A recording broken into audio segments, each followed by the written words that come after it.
She was the most powerful queen in medieval history, Eleanor of Aquitaine. She was a brilliant, headstrong, dangerous powerhouse who ruled over both France and England. She marched on the Second Crusade to the Holy Land. She ditched one king for another. She led a coup against her own husband. She was feared by the Pope himself. And as if that wasn't all enough, she was the beating heart of the most powerful and drama-ridden family of the Middle Ages, the Plantagenets. Twice a queen, mother of monarchs, shaper of empires, defenders of besieged castles, Eleanor's story is the story of England's massive but short-lived European empire. To take us all through it, who else? I'm joined by the medieval queen of history hit, the historian and host of our Gone Medieval podcast, Dr. Elena Janega. Welcome to Dan Snow's History Hit. This is the inside story of one of history's most dramatic and dysfunctional dynasties, and the queen at the center of it all. Let's get into it.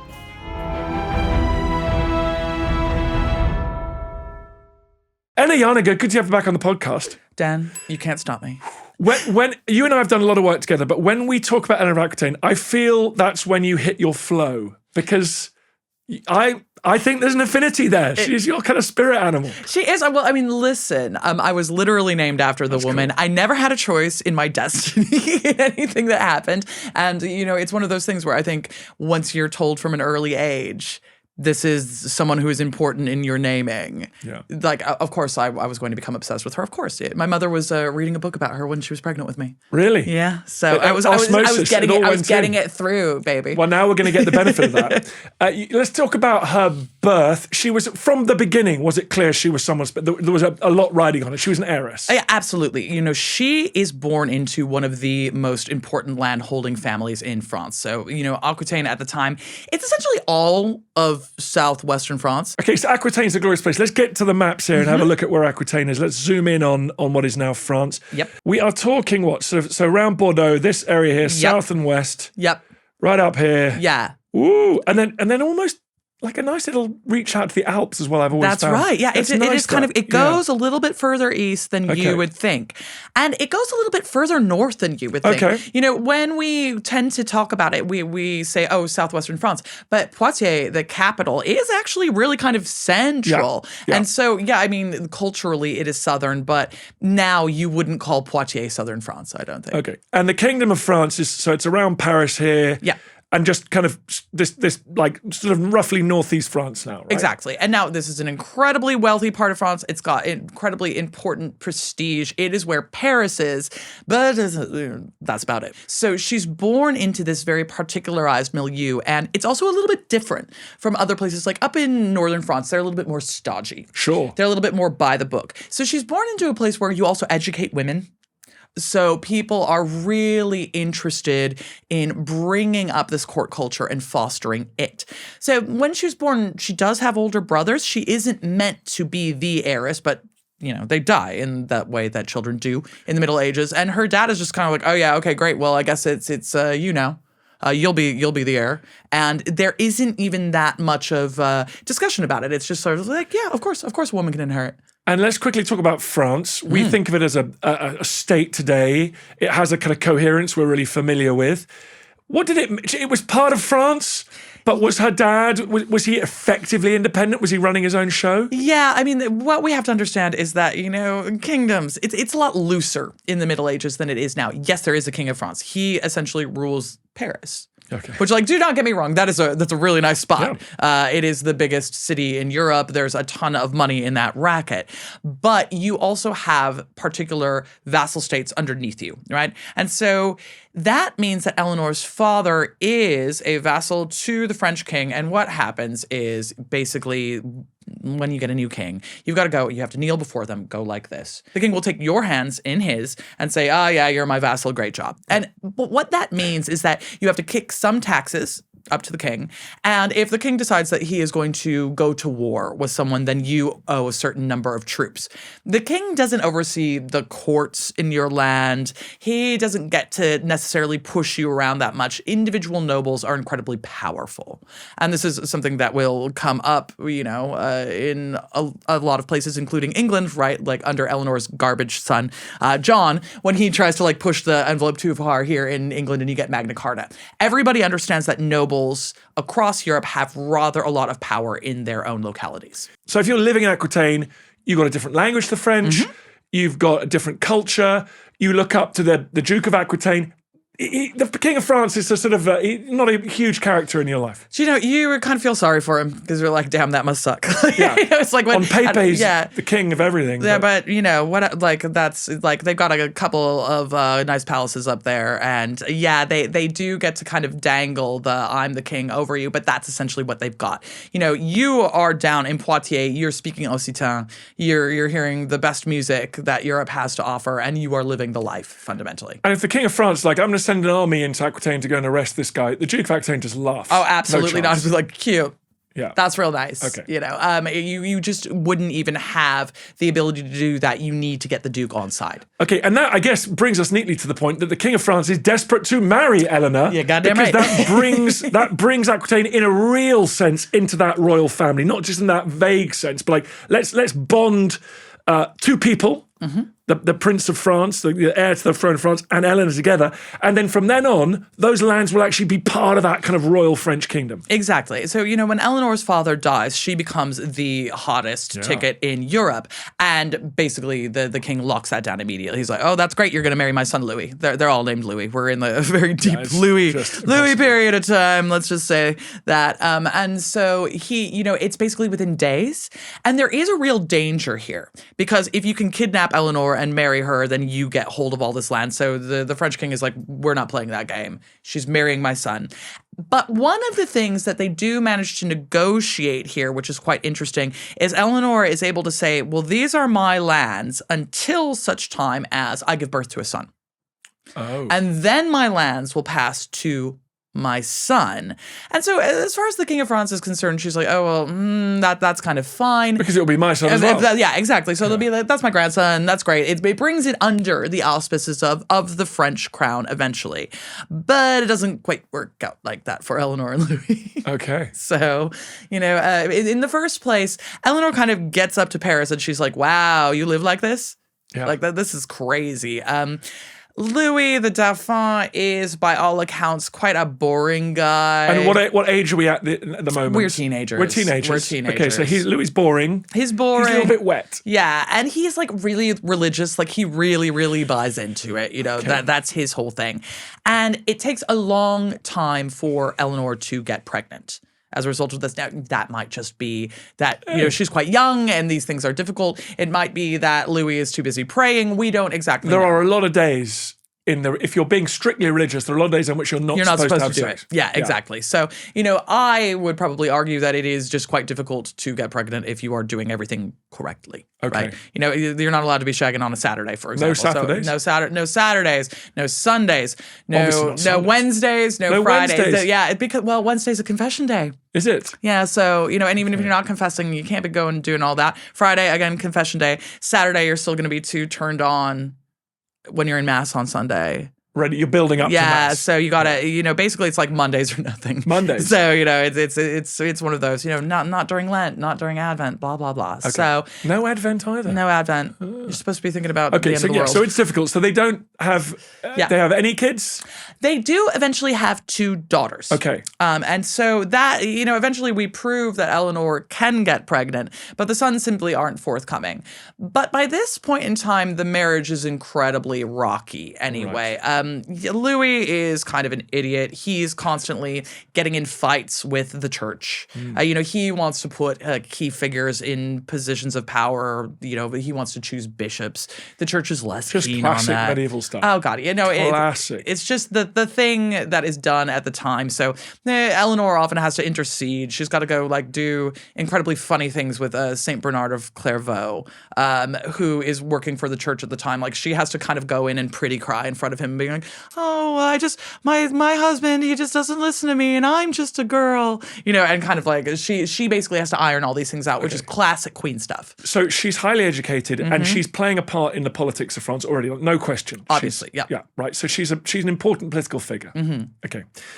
Then, like all relationships, they test it by going on some rugged foreign travel. That is right. That's right. Tell me what happens. Well, they decide that they are going to go on crusade. Wow. Rather the done thing at the time. This is the Second Crusade. So it turns out, stop me if you've heard this one before, but it's really difficult to maintain taking over a part of the Middle East when you're not from there. Right. Okay. I know that sounds and the wild. The locals do not want you there. Yeah, it's funny that they didn't love a whole bunch of Normans coming and taking over. It wasn't. So First Crusade is, against all the odds, very successful. They capture Jerusalem. They establish these Crusader Christian kingdoms in what is now Israel, Palestine, Lebanon, that kind of area. And then it becomes the job of the Muslim neighbors to get rid of those guys. Exactly. And so, it turns out it's a lot easier to do that if you already live there. Yeah. And you don't have to have everyone get on a boat and come on over. But Eleanor and Louis, they rise to the occasion, right? They rise to the call. The papacy is really keen on sending people over. And, Louis is religious. Right? Yes. Louis is a really religious guy, and he feels moved to take part in this. And why does Eleanor go? Well, for Eleanor, this is also an opportunity to flex her own political muscles. Like partially you kind of need to stay with your husband in order to get pregnant, quite famously. But also she leads her own army. So she leads her own contingent from Aquitaine. And so she's like, well, this is what I'm going to do. Yeah, well, my husband's going over as the King of France. I'm going over as the Duchess of Aquitaine. Really? And so she's very keen to carve out her own separate role. That's amazing. Yeah, it's really interesting at the time, and it was remarkable. People were very impressed by this. When Louis and Eleanor end up at the court of Constantinople, everyone goes gaga for Eleanor. They're like awooga in the first place. They're like, hot babe came over, and they talk about her as being a new Amazonian queen. They love this. Like in Constantinople, they're like, this is exactly what I love to see. Fantastic work, Eleanor. What an incredible babe. And they talk about how smart she is and how she really seems to be the one with a vision of what to do. And that is probably not such a surprise because she's got an uncle over in the Holy Land. Oh, yeah. And so she's got an uncle over in Antioch, and she's been in quite constant contact with him back and forth. So her idea is, well, I'm going to be bringing over the contingents of Aquitaine, and I'm going to be sort of upholding the legacy of my uncle, and we are going to get his lands back in this way over there. And that tends to put a strain on the marriage. So Louis is pouting already because, at Constantinople, no one cares about Louis. They're like, yeah, also some guy, like a drip, right? Real wet blanket. And he gets kind of overly highfalutin ideas of what he's going to do, which is like surprise. A king thinks that he's capable of more than he is. Yeah. Like I can't imagine how that happened, right?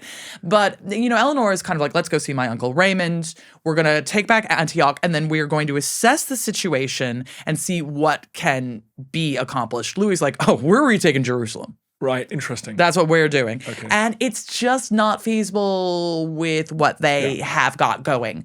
But because of how sources work at the time and the way people feel about certain things, the failure of the Second Crusade is kind of blamed on Eleanor because you know how women are. Okay. Right. Which, I mean, and it's kind of bonkers at the end. Sometimes we think that the way that people talk about Eleanor leading an army is specifically to denigrate her and specifically to say that the reason this failed is that a woman was leading her. In charge. Like, whoa, there are all these rumors about like, oh, well, the procession of the soldiers is slowed down because Eleanor has too much luggage. Oh, yeah, okay. Yeah, she brought, has women be shopping, women be overpacking, things like this. And so they're like, oh, yeah, and that slowed the baggage train down. When in reality, Louis is kind of like going out in front when Eleanor's like, hold up. Yeah. We're trying to climb over some mountains here with a bunch of people.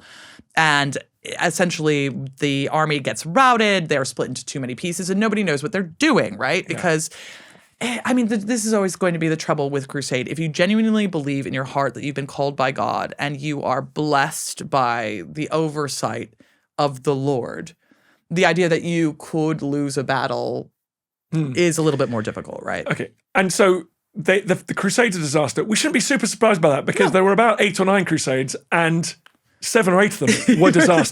That's right. So yeah. we shouldn't be too hard on Eleanor here. No. But as ever, being part of a routed army straggling across a brutal landscape harried on all sides, it's going to make or break a relationship, and it definitely breaks that one. It breaks them. They hate each other, and basically at this point in time, Eleanor is like, I am done.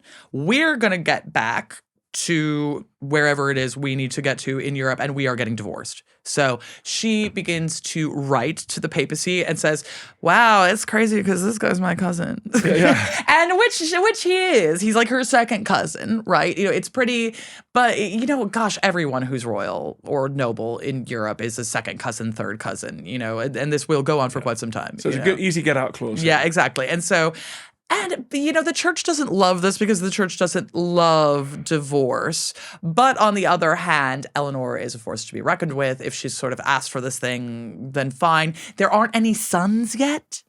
So it's kind of easier to break them up at this point. And to a certain extent, the church is like, well, let's get Louis with like someone more tractable. Let's get Louis together with someone that we feel we can have a little bit more control over. So the church says, yeah, fine, your cousins, that's great.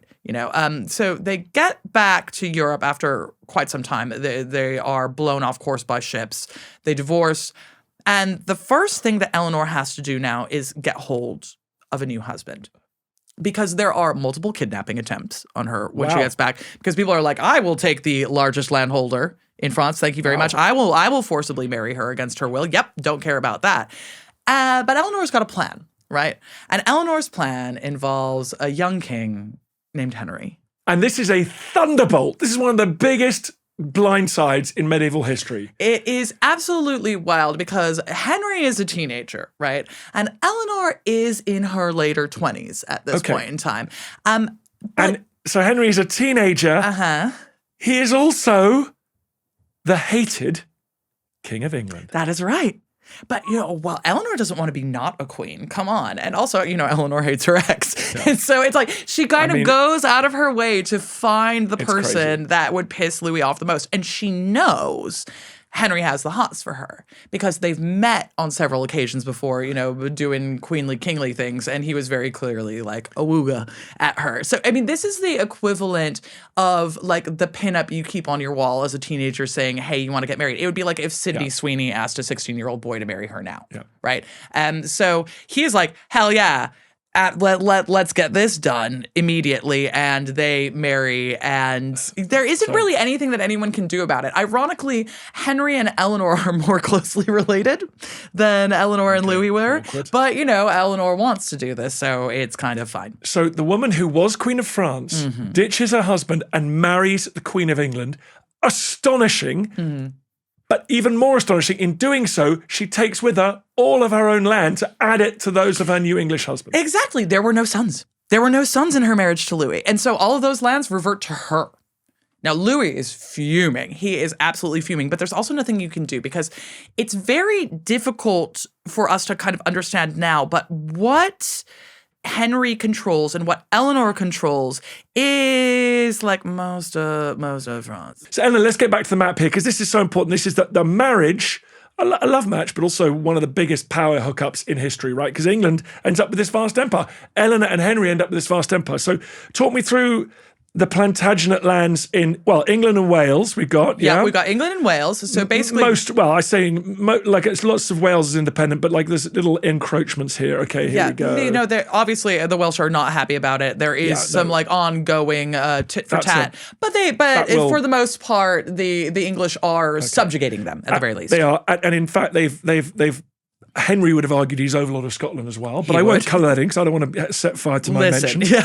Okay, but critically for this point, Dukes of Normandy, thanks to their forebear William the Conqueror. So we got Normandy here. And Normandy is really large at the time. It goes out onto kind of the Brittany Peninsula. Okay, all right. We've got Calais. We certainly have Rouen. Okay. And this is, for all intents and purposes, they are still quite Norman, the English. They're speaking French at home. They're like English. Who is she? I don't know. So when we look at that map, this new power couple directly control a lot more of France, for example, than the King of France. Oh, God, yeah, absolutely. Who's her ex-husband? Which is absolutely bizarre. And then they also have a little bite out of Eastern Ireland as well. Well, that's... Which, boo, but they, fundamentally, they've kind of taken over Dublin and the areas around there. So this is tons of land. Yeah. So you are the King of England, absolutely. Every single king, when they are putting down what their titles are on any document, it'll always say Rex Anglorum, the King of the English, and the second thing it always says is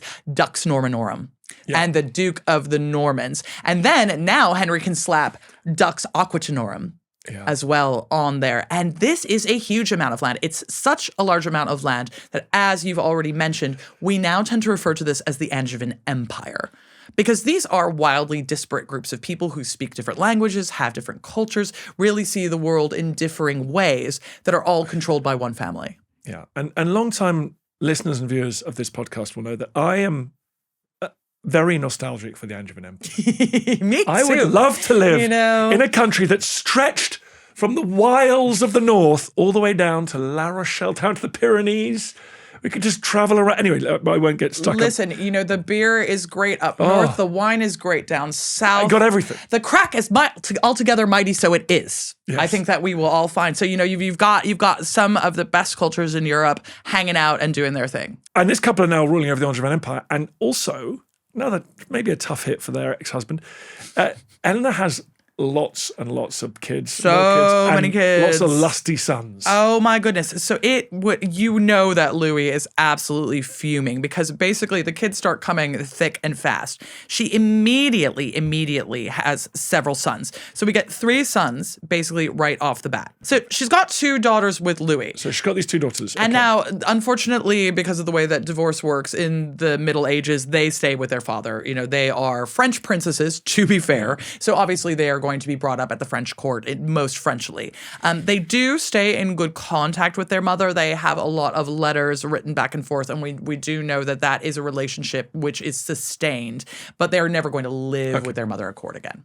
Okay, so let's take a look here because we've got. These sons, by the way, this is what the rest of this podcast is going to be about. Yeah. Oh God. Oh Lord. We have so many sons. So first of all, we get the young Henry because obviously the oldest one dies young. Yeah, so we have William R.I.P. always in our hearts. Yeah. But then we get the young Henry, who we call him the young Henry very specifically because when you control this much land, the king is very keen to make sure that his son Henry is understood as the heir apparent to the kingdom. And also you've got to understand that Henry II is crowned king as a result of the ending of a period that we refer to as the anarchy. Civil war. Yeah, exactly. Chaos. So for him, the most important thing is that everybody understands what the line of succession is. So Henry the young king is crowned quite young while his father is still ruling the kingdom technically, just so that everybody knows where this is going.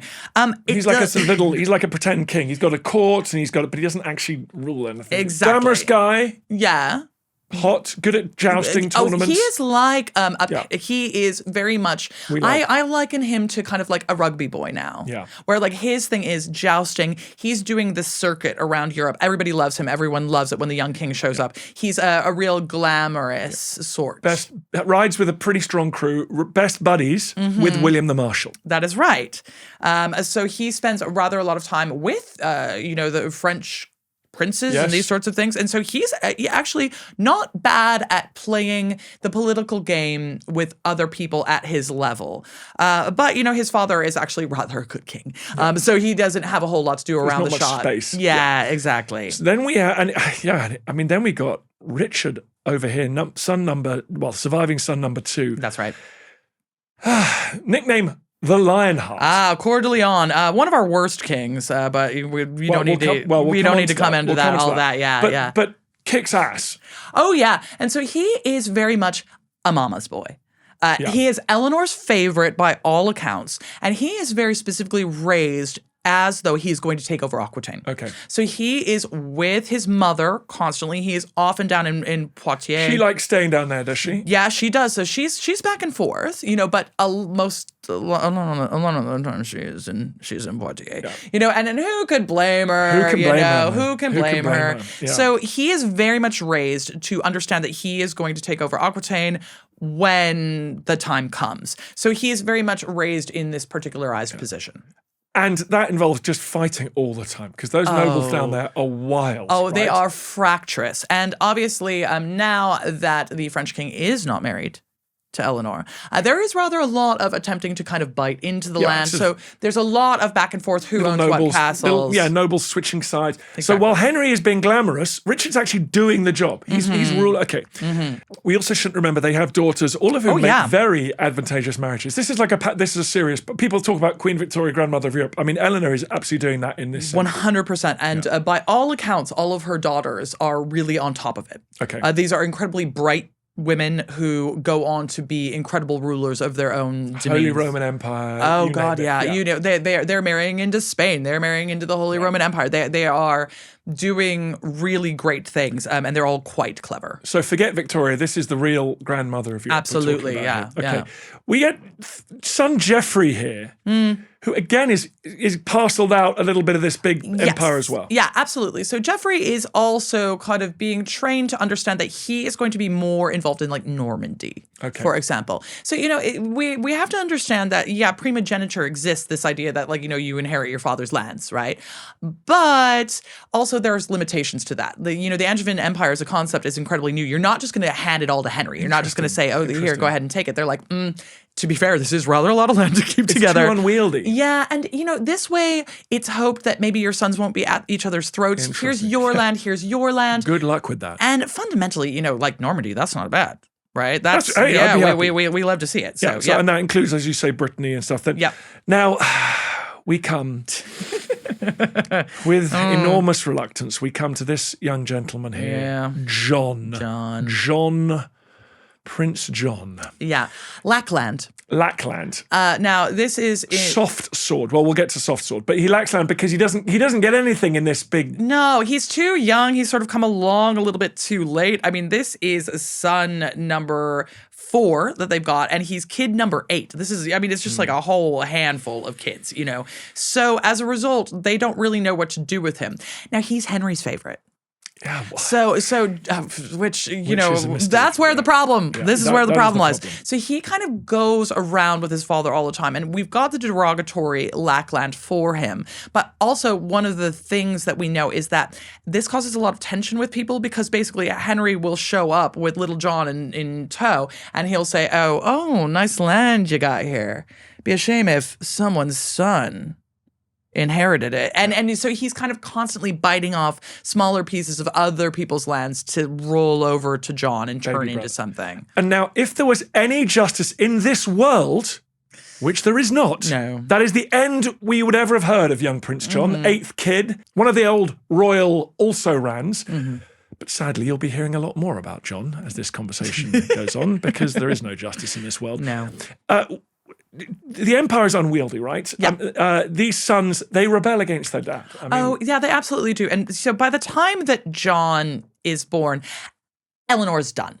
Eleanor's done with having all these kids. This is kid number 10. Let us keep in mind. And the marriage between Henry and Eleanor is now strained. And they have got on for quite some time, but Eleanor and Henry are no longer getting on in the way that they once did. And Eleanor's like, yeah, this is real cute. You'll find me in Poitiers. Goodbye. Yeah. Now, whether or not this is entirely amicable, we can only speculate at. We know that by this time, Henry is taking up with several hot young things. So he has a very prominent girlfriend, Rosamund Clifford, who is a celebrated beauty. She kind of takes over as Henry's date to occasions in England. Eleanor doesn't seem too cut up about it. Eleanor's like, yeah, wow, that's wild. Anyway, you will find me in France. Goodbye. I do not really need to be sitting around in a soggy salad bowl all day. Yeah. I could be off having a lovely time at my own court with my son and have a girlfriend. That's wild. Bye. Great. And it wouldn't be the first time that English kings had very prominent mistresses. So that's fine. Then we have these revolts of the sons. Now, we do tend to think that maybe Eleanor is involved with this. It could be that she doesn't like her husband very much, and who would blame her, with that. I kind of tend to think that she's like, yeah, sure, roll the dice. Like, who cares, right? Henry, the young king, resents his father because he feels as though he has not been given enough to do, right? Like, Richard's got stuff to do down in Aquitaine. Henry does have the tournament circuit, but he's like, it does seem to me that I should be doing some work if I'm going to end up being the king. We do have also Geoffrey, who is sort of like, yeah, sure, why not? Like, rebel against our father. Like, that sounds fun. So they all get together and they begin an open rebellion against their father, which goes so. Yeah. Let's just say that. So it causes a lot of strife, obviously. No one is quite sure whose side to be on. But Henry is, fundamentally, he is a pretty good king. Yeah. And there's life in the old dog. Yeah, exactly. So he manages to sort of trounce his sons. And also, as a part of this, Eleanor ends up getting kidnapped. I swear this woman has been kidnapped more than anyone in her life. Now, what happens next is that Eleanor gets brought back to England as a prisoner in some style. Let's just say that. She is still fundamentally the Queen of England. You can't, throw her in a jail. So she gets taken to one of her very, very favorite castles, which is just outside of Salisbury, Old Sarum. And they're basically like, you are under house arrest, right? Eleanor, not a huge fan of this. Obviously, she would rather be in Poitiers. Obviously, she would rather be doing her thing. And she loses the ability to regulate her own lands. But as part of this, Henry forgives the sons. Yeah. And so this could be something that Eleanor negotiates, I would argue. I don't think that she wanted to be taken captive at all whatsoever, but seeing how the cards have been laid out, I do think that she says, look, you've got me banged to rights. Yes, I was encouraging our sons to rebel against you, but you've got me. And so a great thing that you could do just for the stability of everything is you could just let the boys go. You've got me, blame it on me. And everybody loves to blame a woman, right? So basically Eleanor goes to jail and the boys kind of get on with their life. They will do some light rebelling. They will rebel again. Against their father, continuously. And, their mom is locked off. And you got to understand, if you're Richard, he doesn't like this. He loves his mom. Yeah. He wants his mom back. And he really, really hates this. But, for Henry, basically what Henry gets is more money. His dad is like, don't you love the tournaments? And he's like, oh, yeah, I do love tournaments. And his dad is like, well, what if I, doubled your tournament Henry budget? Gets all the glamour. Yeah, and Henry's like, ooh, more money, you say? Like, well, I'll be off with the boys, fine. Poor Geoffrey is kind of like the one who doesn't get a whole lot out of this, right? But what will end up happening is now a series of deaths. Yeah. In the way that there is. And it's all dysentery all the way down. Which is, no one ever talks about dysentery because it's really unpleasant. But on campaign against their father, first Henry dies.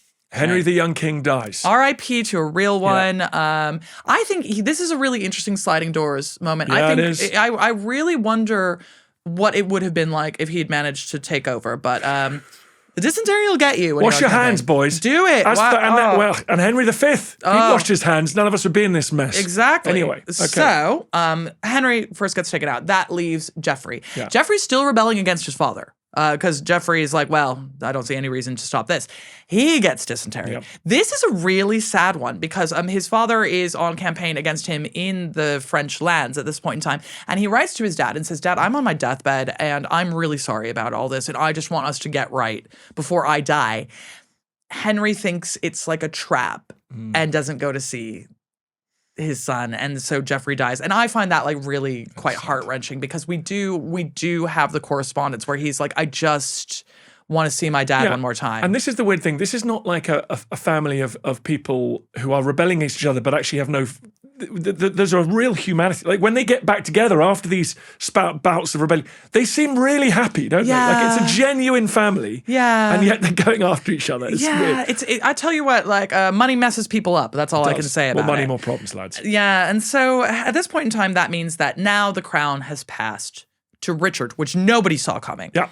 Least of all him. He's not particularly interested in all of this. He wants to be crusading. Oh, God, yeah. And this is basically, he's like, well, I guess that I am the heir apparent. And Henry almost immediately dies after this. Yes, we should say then Henry II dies whilst campaigning against Richard, yes, by the way. That is right. And Henry dies a broken man. Yeah, absolutely. Everyone abandons it. It's so sad. It is really sad, and it is a really ignominious end to what I would argue is one of the best kings England ever saw. I mean, has his problems, interpersonal, but he does a great job of actually ruling England, which his sons, not so much. His forebears and his sons, not so much. Yeah. So he dies abandoned by his courtiers, his son besieging him almost. They have are they briefly reconciled right at the end? I think it's right at the end, basically. When Richard sees where the wind is blowing, he realizes his dad is going to die. There's kind of like a tearful, I love you, Papa. Okay. And he dies, okay. You know. So Richard is now unexpectedly king of the whole shooting match, the whole Angevin Empire. The first thing he does is let his mom out of jail. Yeah. And it's because he loves her so much, and it's hilarious. The story is that the first thing he does is say, let my mom go. And he sends people up, messengers. They're charging through the night on horses, on boats to get to Sarum. And they get there, and Eleanor was like, hey, let myself out. Oh, really? Yeah, because she 100% was like, we all know where this is going. Henry's dead. You know Henry's dead. What, you think that Richard isn't going to let me out? But so she is able to walk free.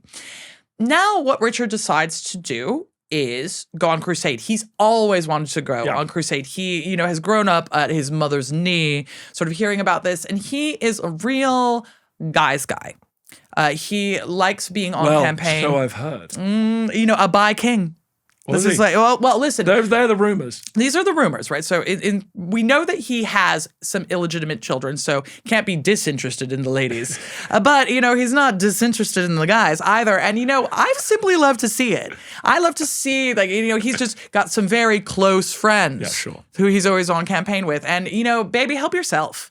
Yeah. Treat yourself. This is absolutely fine with me. We like it, So he decides that the thing that he's going to do is he's going to levy a big tax on England, which is called the Saladin tithe, because we are obviously off to fight Saladin over in the Middle East. The great Muslim warlord who's threatening all of the Christian castles left in the Holy Land. Which also weirdly, the Christians love.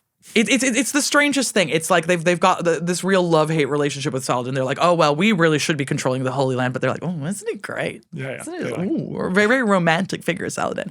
So Richard is like, well, that's what this world needs is a guy to go over and sort this out. And I think that he has this real chivalric idea about grandiose men fighting each other on. And then he's like, well, the biggest land over in England should. Yeah, I'm the champion of Christendom. He's the champion of Islam. So we're gonna sort it all out once and for all. So basically, he levies this huge tithe on England, and it's like, sayonara, suckers! I'll never see you again. I mean, this man came to England 4 times altogether, and mostly it was because his dad said so, and then to get a bunch of money out of it. And he did not speak English. He did not particularly care about England. He was really raised to understand himself as part of the French milieu. Yeah. And that's why there's a gigantic statue of him outside the House of Parliament in London. It's a confusing one. Well, it is a confusing one. But, partially I think of what was going on here is one of the reasons he could go on crusade is because he knew that he could just sort of leave his mum in charge. Okay. So he leaves a council of regents, which is a lot of the worthies of England in charge. So, varying bishops, bigger landowners. His mum is overseeing it. And he's like, well, Lord knows she knows how to rule the kingdom. So that's fine. So I can just... Just quickly, is this unusual in medieval history, or are there other examples of powerful women born at the right time in the right place, for sure, but being regents, exercising actual political power in their own right. Oh, absolutely. So, Okay. So it's not super unusual. It's not super unusual. We tend to think of it as unusual, but it happens. So, for example, now, granted, we did have the anarchy about it, but, fundamentally, Richard's grandmother, Matilda, was arguably Queen of England. She had been Holy Roman Empress. Yeah. There is this understanding that you can leave women in charge. And like William the Conqueror left his wife to run the show. Oh, yeah. Well, Henry I's wife used to do lots of stuff. This is why you marry other royals and nobles, is because they are trained to understand how kingdoms are run, and people need to go on, maybe not necessarily crusade, but men are often away. They're very busy. Yeah, so hunting with the boys, up country. They're doing a lot of things, and sure. so they move around a lot, and someone has to do the work around here. So is it weird to ask your mum to do it? Yeah. But he basically ends up going over to the Middle East. Again, spoiler alert, Third Crusade. Look, whole other series of podcasts to be done here. Third Crusade. Not so much. Not so much. It doesn't go particularly well.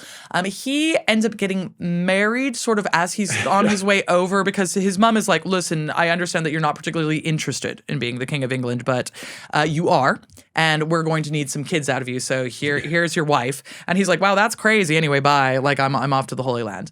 On his way back. He wins a few battles. He establishes he boosts his reputation. Yeah. He doesn't succeed in he didn't retake Jerusalem. He didn't. No. And there are some rumors. Okay. There's some rumors in the Holy Land, right? So now Jerusalem is never retaken, but everyone is like, it is so obvious that we are going to retake Jerusalem. We should elect a new king of Jerusalem. And Richard's like, yeah, we should do that. And they're like, oh, honey, we weren't talking about you. And so there is some pouting on Richard's part about the fact that there is a new king of Jerusalem that is not him. Then the king of Jerusalem is mysteriously killed by an assassin. And I mean an OG assassin. I mean a Hashashin. So like who is schooled by the old man on the mountain and comes down and kills him. And Richard's like, that's crazy. Wow. Anyway, I gotta go. And everyone is like, Richard killed this guy, right? Okay. And it is believed by the French and the Holy Roman imperial representatives in the Holy Land that Richard hired an assassin. We cannot say for sure who killed who. I'm going to be real with you. But on the ground, individuals blamed Richard for this. Fine. And Richard was like, well, I got to go. Yeah. And also the timings are suspicious, right? So Richard then takes off. Richard on the way home is then kidnapped by one of the dukes of the Holy Roman Empire. Now, there was some bad blood between them when Richard went over because, for example... They squabbled. Yeah. When Richard showed up, Homie had control of a castle and was, flying his own flag. And Richard was like, you're not a king. You shouldn't fly your... take your flag down. And then they were like, oh, don't take my flag down. It is actually pathetic. Yeah, it is a slap fight between rich boys, and it's pathetic. Crazy. He then kidnaps Richard and is like, you're responsible for several things. And Richard is like, how dare you? How dare you? But everyone kind of hates Richard. Yeah. Eventually, the Pope doesn't think that you should go around kidnapping the King of England. The Pope does excommunicate his kidnapper. But then Richard is given over to the Holy Roman Emperor. And the Holy Roman Emperor is like, Eleanor, come get your trash son. Yeah. And they levy an absolutely insane ransom. And Eleanor has got to go around all of the lands to get this money together, which she does. It's crazy. It's like 10,000 pounds. Yeah, which is a lot. It's a lot. But it's like saying $100 billion, right? It's crazy stuff. So Eleanor manages to do it. She has to go around, beg, borrow, and steal, levy all kinds of taxes. She gets the money together, and she gets Richard out. And I think that this is really one of the most interesting parts of their relationship because, A, we see what Eleanor is willing to do for her children. We also see what Eleanor is capable of. Even in these circumstances when Richard is at his lowest possible ebb, people are still kind of willing to bet on this family. Yeah. They're still willing to say, okay, yeah, go get your son. Even when people don't like him. And, the Holy Roman Empire is very happy to have quite a lot of money as a result of this. And very tellingly, when he lets Richard out, he writes letters to his underlings saying, "The devil is loose. Look to yourself for safety." And so this is, an indication of what Richard is capable of. He is very much seen as someone who is a worthy adversary and someone who might come and mess with you. And he celebrates getting out by immediately messing with all the other And the King of France has been nibbling away at their lands, and Richard goes on the tear, reconquers. This basically has to reconquer his mum and dad's big empire. And does it. He does it. His mum helping. They manage to do it. And then Richard, besieging some useless little backwater. Tiny little castle. And he gets got by a 14-year-old with a crossbow. Boom, right in the shoulder. And collar. Yeah, and now to Richard's credit, Richard was like, "Fair play. I've been shot by a 14-year-old, and I'm dying," because basically he dies of sepsis. Hideously slow death. It's really slow. Painful. It's horrible. And one of the things that Richard says is, "Leave that little 14-year-old alone." Like, fair play. Do they leave the little 14-year-old alone? They do not. No, they kill him horribly. Yeah. But actually, I think it really says something about Richard. I like that anecdote. No, that was good. I think it's really it's like a little chapeau moment. Where he kind of says, "Don't do that," but anyway, he's dead one way or another. And now we face a terrible decision. So the grandees get together. It talks about Eleanor's role here. We should say, by the way, at this point, that Geoffrey, brother, is dead. So in fact, all the brothers are now dead. We got no brothers. There's no brothers left. We're out of brothers except John. This guy. We're down to we're in the dregs of the Plantagenet family now. But Geoffrey has had a son called Arthur, hasn't he? He has. So there's a nephew. So, like, in theory, really, Arthur should be the king. Yeah. If what we're doing is straight succession, who, like, primogeniture, oldest son, and then their kids get it. But the ground's really shaky. The ground is super shaky here. Eleanor, again, incredibly canny, understands what has happened before. This is part of what the problem was with the succession underneath the anarchy, right? It's like, well, who's going to rule what? Having a tiny child as the king when everything has been in flux. Richard has just had to go and reconquer a bunch of the territory in France. Doesn't look great.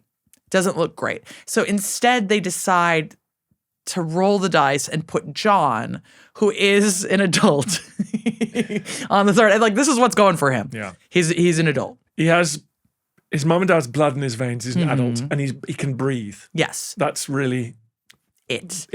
And I think that this is an important point, though, because people tend to think that there is one way that people become kings in the Middle Ages, and it's just kind of, straight primogeniture, you follow this line down. That's just not how things work. Decisions are being made all the time in terms of who can rule when and why. And if you accept that and just go with it, it explains a lot more later on. And is Eleanor now older stateswoman? She's critical in this, right? Oh, God, yes. So because Eleanor is also kind of thinking, well, I don't know how much more life I've got in me. She's constantly trying to retire.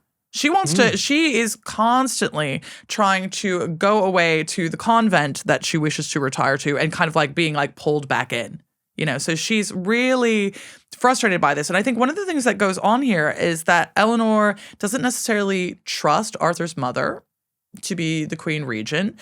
And Eleanor says, well, I can have a little bit more influence over John. John is an adult. Let's just roll the dice and see what we can do here. Maybe I can go back into retirement a little bit more. She doesn't want to be in London doing all these things. She's old. She's been a mother of 10, for God's sake. She just wants to have like a well-earned retirement doing what it is she wants to do. So for her, John looks a little bit more stable. Again, this is a sliding doors moment. Who knows? And then, as with every succession, it's an opportunity for people to rebel, to steal some land, and to cause some trouble. She ends up holding a castle against the forces loyal to her grandfather, son, Arthur, has got some rebel nobles to back him, because there's always some of them around. Of course. And she's sort of there's a siege going on, and she's in charge of this siege. And she's how old? I mean, this is crazy. Yeah, it's like, and this is the thing, is that this woman should be pretending to be a nun right now. And instead she's having to do all this. She's having to hold castles. She's having to write letters trying to garner support from other people. Her useless son John is being useless. It really is coming down to her to negotiate. And I mean, thank God it was, because, John completely useless, can't keep a single thing together, but this just goes to show how fractious things are. And why she stayed involved as long as she did, because you just simply cannot trust John with anything. Including the safety of his nephew, Arthur. So eventually this rebellion peters out. John gets custody of his nephew, this kid Arthur. And, people talk about Richard III, but people should be talking about John. Among his many crimes, what happens to little Arthur? Well, nothing good is the answer. Something. Death. Some things happen. Some things happen. And it is, again, one of these things where it's like, oh, wow, that's crazy. That kid's dead now. Yeah. Side eye. Now, exactly what happened, it's difficult to say, but also, let us be so real here. Now, to be fair, children die all the time. Sure. Children die all the time in the Middle Ages. Adults die all the time in the Middle Ages. Royal princes in the custody of their uncles die a lot. The time. It's crazy how much royal princes die in the custody of their uncles. Yeah. It's funny how that happens. So Arthur dead, possibly starved to death. We don't know. Yeah, it's not good. At the very least, what I tend to say is, at the very least, I would call it murder through neglect. Okay. That's what I would say. Okay. So John comes to the throne through murder through neglect. But Eleanor has managed, in these dying years, she has managed to pass on that unwieldy empire to another son. So it's she and her husband have run it. It's gone through Richard. She's now managed to get into the hands of John. And at that point, sadly for the empire and everybody else, she checks out. Yeah, she does. She manages eventually to get back to her convent. She's been managing things for so long, basically still overseeing every single one of her grandchildren, getting advantageous marriages. She gets kidnapped for a million more times, in the process of doing it. And then she's like, I am done. It's nun time. And then she almost immediately croaks, which makes me really sad because I really wish that she had the retirement she wanted at Fontevraud. I really wish that she'd had, a great couple of years where she could just relax and feel as though her work here was done. But her sons were so garbage. So she dies in 1204, just after a few months in retirement. Yeah. And interestingly, and this is the final question, the empire falls apart within a few years of her death. And is that unrelated? No, I mean, 100%. It takes a force of will like hers, I would say, to keep that much land together. It's an absolute ton of land, and it isn't traditionally associated, right? There isn't anything like a network of people who are overseeing these lands underneath the auspices of the King of England, right? Which is what we see over in the Holy Roman Empire. So you have an emperor who rules everything, but, the King of Bohemia is doing his thing, the Duke of Bavaria is doing his thing, and everybody knows who they kick up to. This is something that takes a force of will and an incredibly active, clever family to keep together. And, you can say anything you want about Henry II and Eleanor of Aquitaine, but these are two incredibly intelligent people with a real force of will, and they were able to keep this going. But even then, they weren't able to keep it going without infighting, without, some scrapping back and forth. So it's just a lot of land to keep together, and especially it's a lot of land to keep together if you're not very bright and you are kind of a prick. Yeah, and this is an important point, is that you don't just call an army together and everyone just goes, yes, sir, I'm right here. Individual barons need individual motivation. You can gather a massive army if everyone kind of likes you, all of your underlings, but underlings, John will call and they just won't turn up. Oh, I'm so sorry, we had a few bridges blown out. They're like, oh, wow, oh, gosh, such a bad luck. Yeah. Oh, yeah, I didn't get your letter for 7 months, which is also a viable thing that you can say exactly. in the Middle Ages. When Eleanor comes calling, people just say, oh, Eleanor, great. Yeah, fantastic. Yeah, you don't want to piss her off. When it's John, you actually do want to piss him off. You don't like that guy. Nobody likes that guy. So And so John will be defeated in military campaigns. Well, frankly, every military campaign in the rest of his short life. This man cannot buy a win. Yeah. It's ridiculous. And France conquers Normandy, the ancestral heartlands of this family. Which is it is really, that one hurts. That hurts. That really hurts. You know, they think of themselves as being Norman. And so for them, that is kind of like an existential problem. And it's something that we will see kings of England over and over again attempting to get this back. And when John dies, just over a decade after his mum, his empire, so large, is now a little slice of the East Midlands of England. It's so sad. And he dies of dysentery, of course. Yes, it's a familial hobby. They love to die of dysentery, these guys. That is the end of this big trans channel. It's the end. As you say, lots and lots of their descendants will try and reconquer it, and there'll be ebb and flood. But this Angevin Empire is a brief moment, and really, it is Eleanor's empire in some ways, isn't it? She makes that empire possible and she holds it together. Absolutely. You know, she is the glue that is able to bring this huge portion of France under the control of the crown.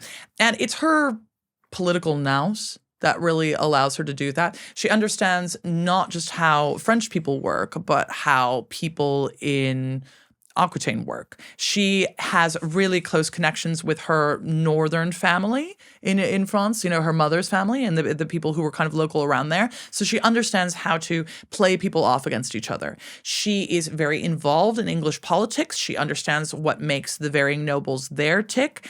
And, she can talk to Normans as well. So she's this real player who can move between worlds. And one of the issues with having a lot of sons, good, healthy sons, is they were all kind of brought up to understand that they only had to do one thing. And, John was brought up to understand that he was going to have to do ? Yeah. Who knows?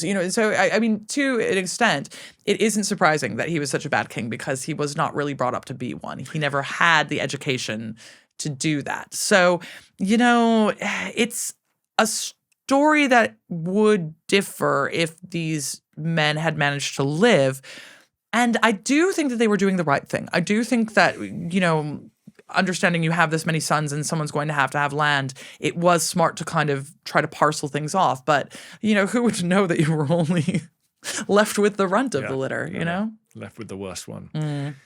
Well, Eleanor, as I was expecting, that was a royal tour de force about your namesake. Thank you very much for coming on the podcast. Thank you so much. I will never, ever tire of talking about this woman.